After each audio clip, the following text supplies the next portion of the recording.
大家好，这里是原来是这样子频道。这个是花芽吗？其实不是哈。这一颗比较有趣哈。那第一次长出来是长这个东西哈，尖尖的这个东西。这个东西呢，其实是你看旁边这个是花芽哦，这一颗是花芽。那这边其实也长了一个花芽，你可以仔细看这边。好，这个，那这是什么东西呢？这是侧芽哈，侧芽在少数部分的个体才会产生哈，不是每一个个体都会产生侧芽哈，所以你可以看到这个凸起来这个侧芽，照理说它会凸起来，然后过一段时间以后，它就长成一个小苗出来哈，就变成重生的苗出来哈。那这种侧芽只有少部分的个体会产生哦，不是每一颗都会哈。这个跟基因可能比较有关系啦哈。有人说 TKP 比较会哈，那这一颗当然是这一颗是 TKP 没有错，但是它长了第一次的侧芽出来哈。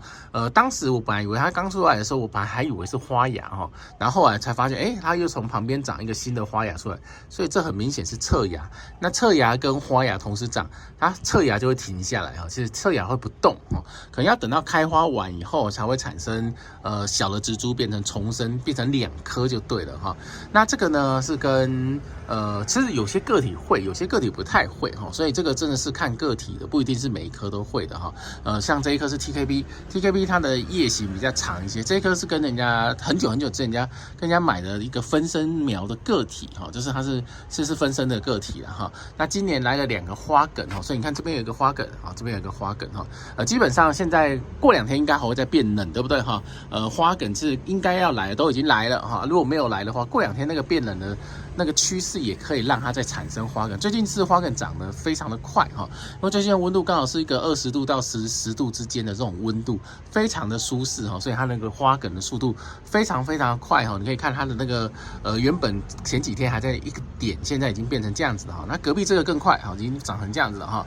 那其实如果在国外的，我已经看国外的照片，现在它的那个有些人的花都已经来了哈。主要在国外他们会放到温室里头去嘛，对，尤其是在比较偏北方的地方，是外面的温度都是0下以下哈，它不会用自然的温度啦，用人工的温度进到暖房里头去。那暖房如果你在20度跟10度之间的话，那个速度真的很快哈。所以呢，最近其实你已经有看到有些人在剖那些开花型的个体了，很明显他们的那个地方就不是在外面种的哈，大部分都是在暖房的地方种哈。那暖房的地方种，它的环境的速度就会成长跟外面不太一样哈。那这个呢就是侧芽哈，侧芽那就等它长啦，它到时候会长成一个小小的苗哦，非常的有趣哈。那其实它倒是现在不会，因为它现在养分会全部给花芽去哈。花跟芽的养分是一种输入的养分哈，它会从这个你之前的叶子里头分养分或者是根部的养分抽养分进去到这些要成长的养分中哈。特别是花出来以后，是其他都会停止，你会发现长叶子也停止，然后其他的行为都会停止，长根有时候也会停下来哈。那因为它主要还是会把全部养分送到花里头去。那如果你把它结果了以后呢，到时候开了花，你把它结了果，一样的状况，它会只把养分送到果实里头去哈。所以其实那时候我觉得，如果你有需要做果实的话呢，我的建议都是果实的时候肥料不能断哈，因为你断的时候它养分不够，这时候它就有可能会掉叶哈，因为它养分不够，它就把叶子养分抽过去给那个果实里面呢，这时候有可能会产生掉叶的状态哈。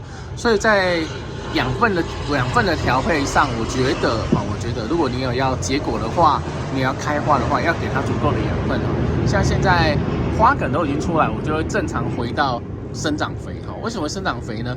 生长肥可以有促进于它的那个花梗变粗哦，那个是文献有做过实验的哈。生长肥跟某些肥料哈，生长肥呢可以促进那个花的数目变多，花变大哈。所以如果你已经花梗已经抽出来了，是这可以换肥料了哈，换成生长肥，你会发现到时候花会比较大哦，那开花数也会比较多哈。这个是之前有看过 paper 所写的哈。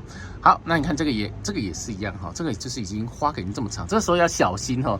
走来走去的时候最怕就是把花梗折断哈，这没办法哈。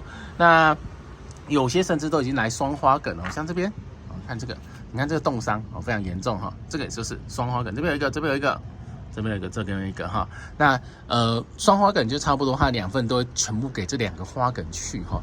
那基本上这种大小植株，如果没有受伤的话，应该我就开个50-60朵到100朵，应该是没有什么问题的哈。其实如果够的话，如果状况好的话，其实1个花梗就够了哈，也不一定要2个花梗哈，因为2个花梗其实它会分散它的养分哈。好，感谢大家收看，我们下次见喽，拜拜。